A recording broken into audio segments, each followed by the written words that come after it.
हुजूर रोजाना सुबह सुबह बकरियां लेकर जाने लगे। लेकिन फिर एक दिन बीबी हलीमा ने कहा, मेरे प्यारे बेटे, मेरा दिल नहीं मानता कि मैं आपको बकरियां चराने के लिए भेजूं। आज के बाद आप नहीं जाएंगे। और उसी वक्त बीबी हलीमा का एक बेटा भागता हुआ आया और बोला, अम्मा, हमारी एक बकरी को एक बड़ा सा शेर उठा ले गया। बीबी हलीमा की आंखों में आंसू आ गए। जब प्यारे नब्बी ने मां को तकलीफ में देखा तो फरमाया, ए अम्मा, रो नहीं, मैं अभी जाता हूं और बकरी को शेर से लेकर आता हूं।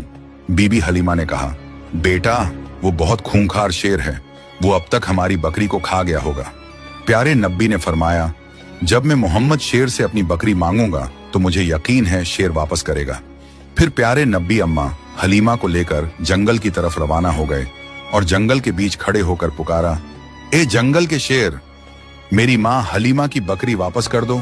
फिर जंगल से 2-3 बड़े शेर बीबी हलीमा की बकरी को साथ लिए दौड़ते हुए हुजूर पाक के करीब आए और कदमों में बैठ गए। प्यारे नब्बी ने फरमाया, ए शेरों, क्या तुम्हें पता नहीं कि ये मेरी मां हलीमा की बकरियां हैं? बताओ, तुमने मेरी मां की बकरी क्यों उठाई?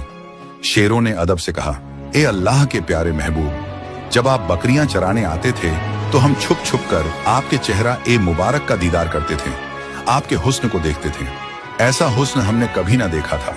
लेकिन जब आप 3 दिन तक बकरियों को लेकर नहीं आए तो हम सब बेचैन हो उठे।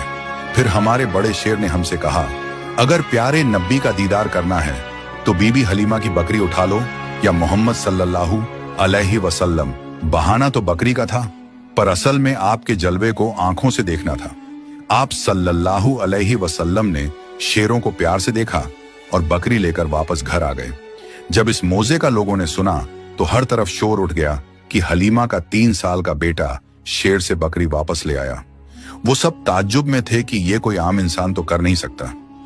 इस तरह बचपन से ही हुजूर पाक की मशहूरियत में इजाफा होता गया। रेगिस्तान की हवा उस दिन कुछ अजीब सी थी।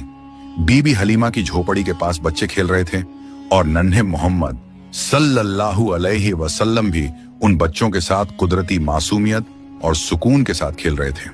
अचानक खेलते खेलते आपका चेहरा सफेद पड़ गया और आप जमीन पर गिर पड़े। आसमान से 2 फरिश्ते उतरे। उनके हाथों में चांदी का तसला था जो बर्फ और झमझम के पानी से भरा हुआ था। उन्होंने हुजूर को उठाया और नरमी से लिटाया और आपका सीना ए मुबारक चीर दिया। बच्चे दौड़ते हुए बीबी हलीमा के घर की तरफ भागे और चीखते हुए बोले, मोहम्मद के साथ अजीब वाकया हुआ है। बीबी हलीमा और उनके शौहर हारिस दौड़कर वहां पहुंचे। उन्होंने देखा कि नन्हे मोहम्मद जमीन पर लेटे हैं। बने रहे।